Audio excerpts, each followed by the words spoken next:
The bridge ahead was little more than a scar across the landscape, flanked by rubble, smoke, and a silence that felt staged. Into that silence crept the M3 scout car, its open top exposing every movement, every breath, every fear. The thin armour shrugged off small arms fire but never pretended to be invincible. What it offered instead was speed, its 110 horsepower white engine pushing reconnaissance teams across ground where hesitation was fatal. It could feel skittish on broken roads, but then so could the men inside it. In those early moments of contact, when no one knew what waited beyond the bend, the M3 was the first to step forward.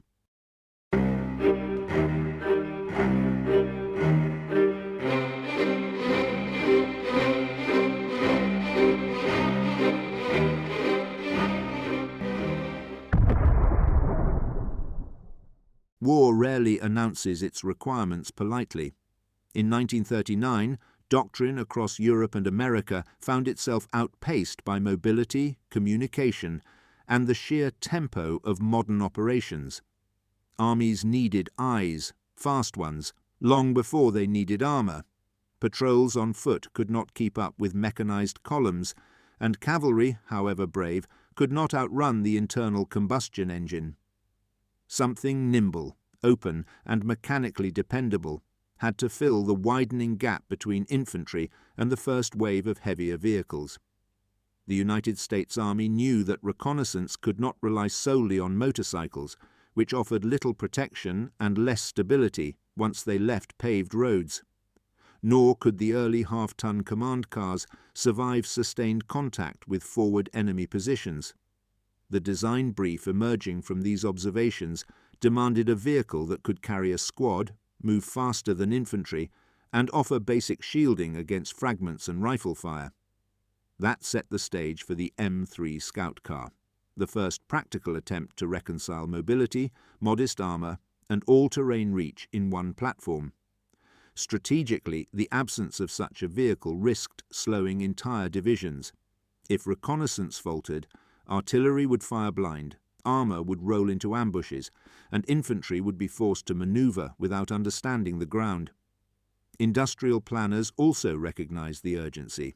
A solution had to be mass-producible using existing American tooling, with minimal exotic alloys and uncomplicated assembly lines.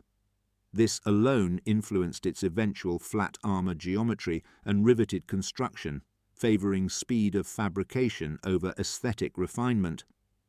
From a technical perspective, 3 early engineering insights shaped the need. First, the drivetrain required enough torque to carry men and radios across unpredictable terrain, nudging designers towards the robust White 160AX inline 6. Second, the chassis had to maintain stability despite the high open bodywork, a problem mitigated by reinforcing the longitudinal frame rails. Third, a ring mount or rail system for machine guns became necessary, not for offence, but so reconnaissance teams could suppress threats long enough to escape. Civilians observing these developments might have mistaken the vehicle for an overgrown commercial truck, yet soldiers knew its importance from the moment it arrived. It provided tempo where doctrine lagged. And in the early days it accelerated reconnaissance so sharply that officers joked it travelled faster than their paperwork could chase it. The need had been defined, and urgency had given it form. The vision for the new reconnaissance vehicle emerged from a mixture of engineering pragmatism and doctrinal ambition. American planners wanted more than a simple truck with armour plates. They sought a mobile platform that allowed a squad to see, shoot, and withdraw before an enemy force could bring decisive firepower to bear. Officers debated how exposed the crew should be, whether a turret was necessary, and how much weight the chassis could realistically endure without sacrificing speed. In these discussions, the idea of the M3 armoured scout car crystallised as a tool built around rapid intelligence gathering rather than prolonged fighting. Design meetings at White Motor Company reflected this tension. Engineers argued that visibility was paramount. Commanders insisted that protection must not suffocate awareness. The result was the open-topped configuration, framed by distinctive folding armour panels. This design choice wasn't laziness or frugality, it was deliberate. Open tops allowed crews to stand, observe and fire over the armour, while also reducing internal heat build-up during long patrols. And equally important, the open structure simplified communication between scouts and accompanying infantry or support vehicles. 3 technical debates strongly shaped the final concept. The first was the gun rail system that circled the fighting compartment. Rather than opting for a powered mount or turret, designers introduced a flexible skate rail on which machine guns could be repositioned quickly. This gave crews adaptable arcs of fire without adding mechanical complexity. Second, engineers focused on the radio installation, which required shock mounting to protect vacuum tubes during cross-country travel. Their work improved the reliability of command networks during mobile operations. Third, the designers refined the suspension, stiffening the leaf springs to carry varying loads while maintaining reasonable ride quality. Those who inspected early mock-ups noticed the peculiar blend of fragility and purpose inherent in the design. It was neither a tank nor a soft-skinned truck, something in between, created for a niche that barely existed a decade earlier. Field officers appreciated the clarity of the concept, a machine intended not to dominate but to observe and withdraw with precision.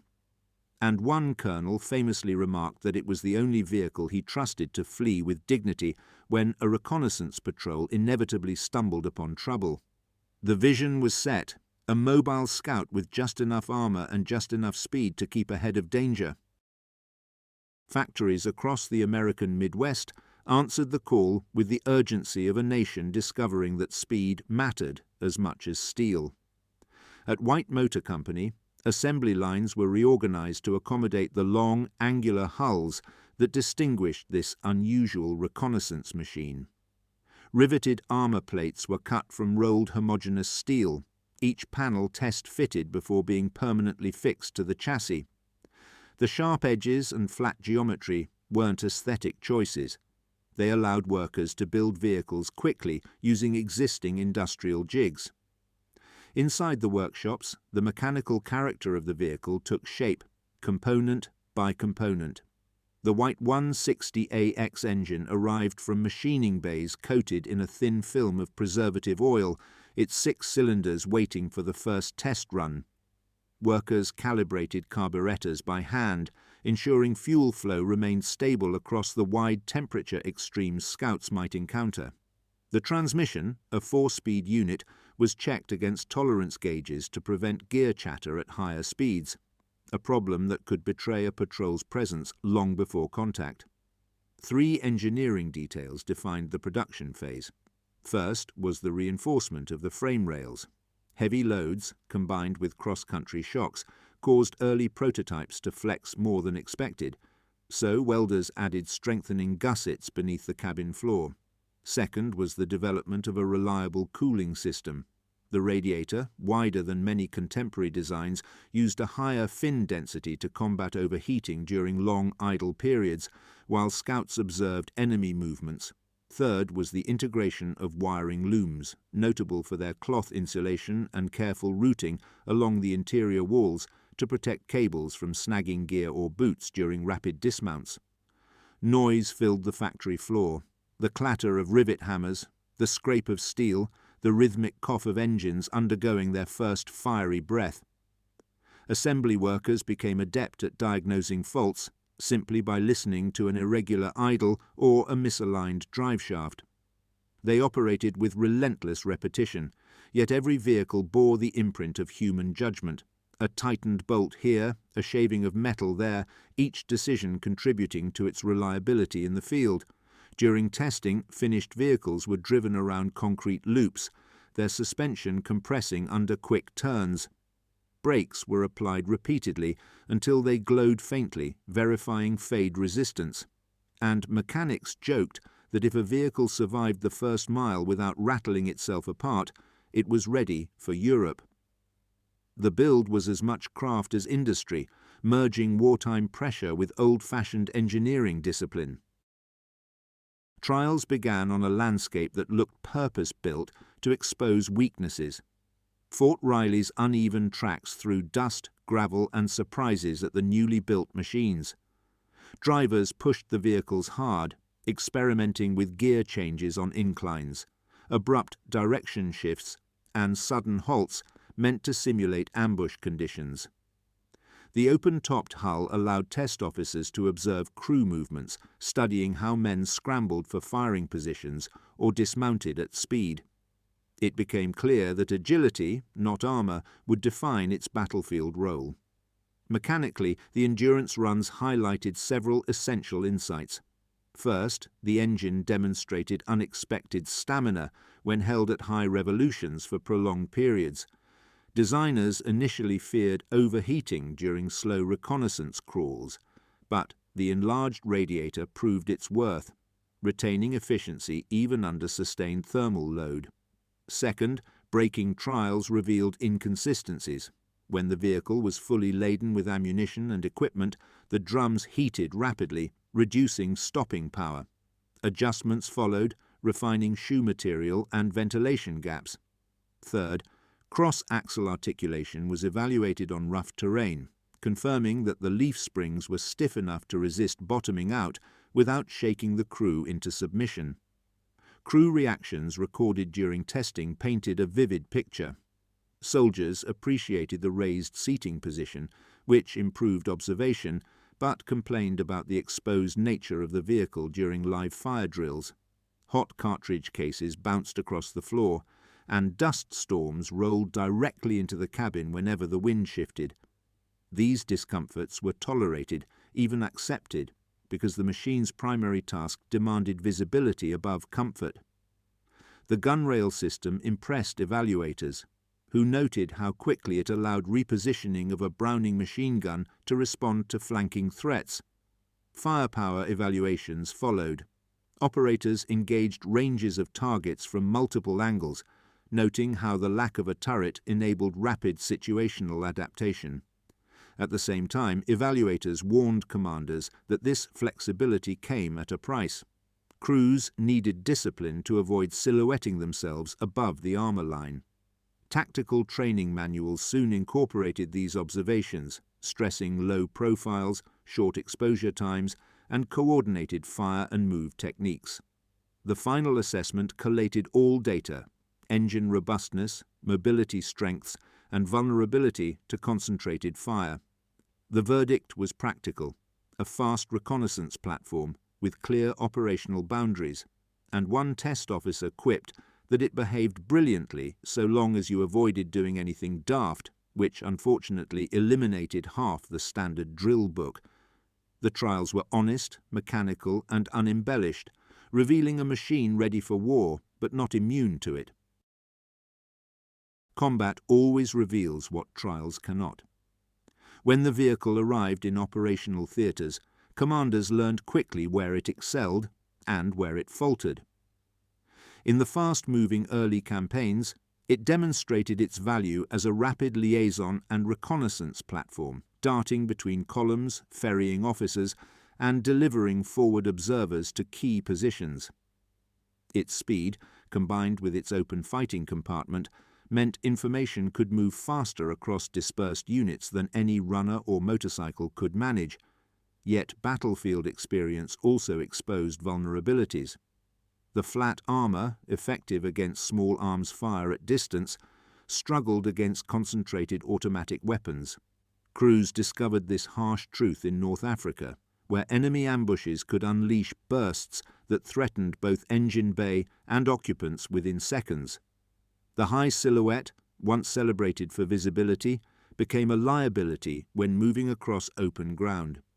Reconnaissance doctrine evolved accordingly: short advances, abrupt halts, rapid dismounts, and an emphasis on using terrain for concealment. 3 operational consequences reshaped its deployment.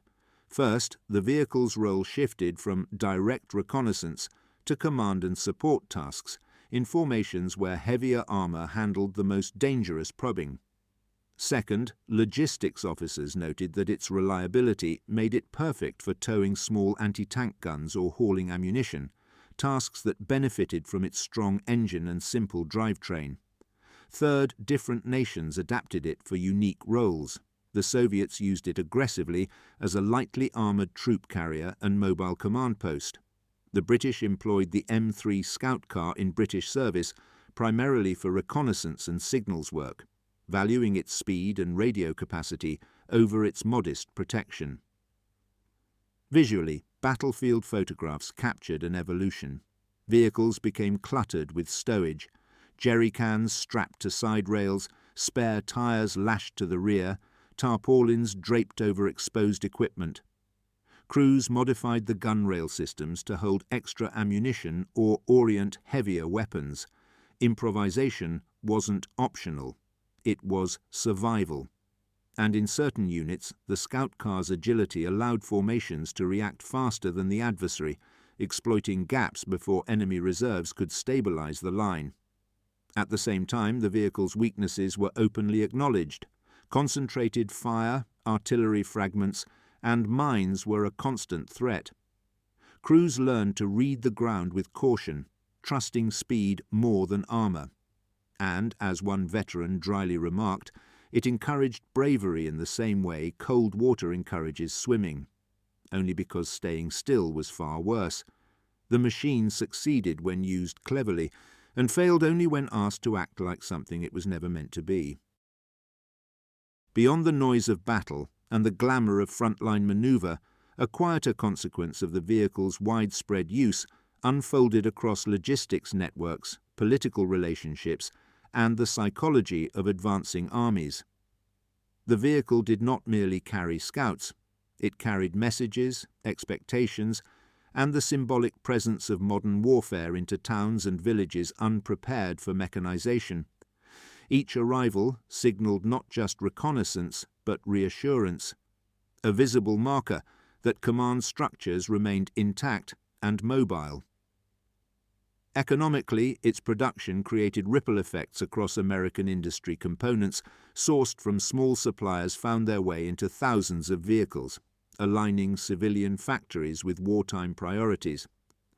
This cultivated a supply chain that remained nimble long after the war, helping standardize manufacturing practices that later benefited post-war automotive design. The cloth-insulated wiring looms, for instance, set benchmarks for durability under vibration, influencing broader military specifications for electrical resilience. Politically, the machine contributed more than its designers anticipated. In territories newly liberated or stabilized, columns featuring this vehicle often represented the very first mechanized contact civilians experienced. It became part of the visual language of reassurance. The open top, originally a pragmatic reconnaissance feature, allowed soldiers to be seen clearly by crowds, reducing tension in areas wary of armoured silhouettes. This visibility helped calm civilians who feared the arrival of unknown forces behind closed hatches. Three deeper ramifications emerged from post-operational analysis.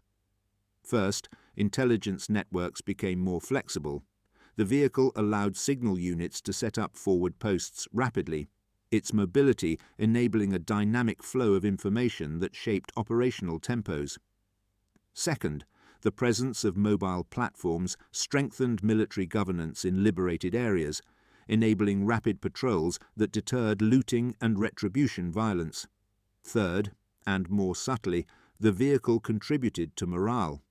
Its speed allowed units to feel connected rather than scattered, reinforcing the sense that command was never far away. Even long after operations concluded, memories of these machines lingered in communities where they had appeared unexpectedly. Children climbed on their fenders during celebrations.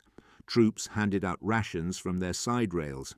Improvised parades saw them draped in flags and flowers, and one Dutch local famously joked that the machine looked like it had arrived to deliver both liberation and a stern lecture about road manners. These moments revealed an unintended consequence. The vehicle had become a mobile interface between armies and the civilians they encountered. Its impact endured not in armour thickness or horsepower, but in the trust it helped rebuild. After the war, the vehicle's reputation did not vanish with the disbanding of wartime units. Instead, it drifted into a second life, shaped by peacetime needs, post-war shortages, and the practical requirements of armies rebuilding their mobility. Surplus examples found buyers across dozens of nations, from South America to the Middle East, where they served as patrol vehicles, border security transports, and training platforms for mechanized doctrine. For many smaller forces, this machine became the first affordable step into armoured mobility. The lessons engineers extracted from its design influenced subsequent generations of reconnaissance vehicles. The open-top configuration, though eventually replaced by enclosed turrets, demonstrated the tactical value of high situational awareness. Designers studying post-war reports recognized that visibility had saved more patrols than armour ever could. This insight shaped early Cold War scout cars and armoured personnel carriers, focusing on wide hatches, periscopes and layouts that allowed crews to maintain constant observation. 3 legacy features persisted far beyond its expected lifespan. First, the emphasis on modular weapon mounts resurfaced in later reconnaissance platforms, which adopted flexible pintles and adaptable gun stations. Second, the integration of reliable radio mounting systems set a precedent for armoured communication vehicles. Many post-war designs borrowed this concept, enabling secure radio racks isolated from vibration. Third, the simple, rugged drivetrain influenced the design philosophy of several commercial off-road vehicles in the 1950s and 60s, proving that reliability under harsh conditions required fewer complicated components, not more. Culturally, the machine found new roles. Some nations employed it in ceremonial units, others used it as a training tool to familiarize new recruits with armoured movement and crew coordination. Collectors and restorers gravitated towards surviving examples, drawn by the stark simplicity of the engineering. Veterans remembered the machine fondly, not because it offered comfort, but because it represented freedom of movement during a time when every mile mattered. Photographs from the late 1940s and early 50s show the vehicle in parades, diplomatic escorts, and even film productions depicting wartime events. Its angular silhouette, once a purely functional shape, became iconic enough to symbolize early mechanized reconnaissance, and one British officer claimed it aged gracefully, like an old bicycle that still refuses to admit it's out of fashion, reflecting the enduring affection it commanded among those who served with it. The legacy of the machine lies not in grand monuments or dramatic battle honours, but in the quiet influence it exerted on how armies understood mobility. It taught engineers that speed and awareness could trump armour, and it taught soldiers that information, when carried swiftly, could redraw the fate of entire operations. In the quiet moments after conflict ends, machines once defined by urgency take on a different kind of weight. The reconnaissance vehicle, open to the sky and framed by angular armour, looks almost reflective in stillness. A machine built for motion, now stranded in time, its silhouette recalls those early mornings when scouts moved forward into uncertainty, relying on speed, awareness, and judgment more than protection. The stark openness that once exposed crews to danger now reveals the clarity of its purpose. Looking back, it becomes clear how unusual its role truly was. Most armoured vehicles sought to dominate terrain, but this one sought to understand it. Its value lay in the spaces between events, the miles driven before contact, the quick retreats that preserved intelligence, the sudden appearances that reassured shaken troops. Engineers recognized that these liminal duties shaped battle outcomes just as surely as artillery or armour did. In that sense, the machine embodied the principle that information, delivered swiftly, can alter the direction of entire formations. 3 final reflections illustrate its broader significance. First, Its design challenged assumptions about what armoured should mean.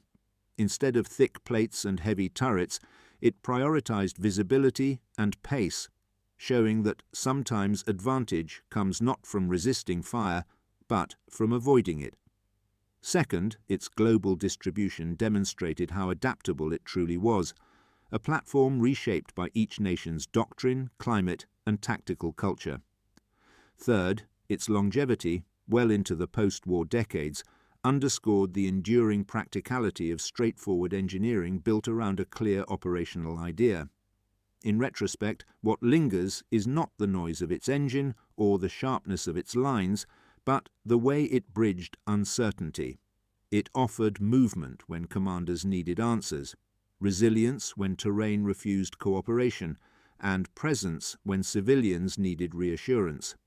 For a vehicle with modest armour and simple mechanics, it left a surprisingly wide imprint on the doctrines that followed.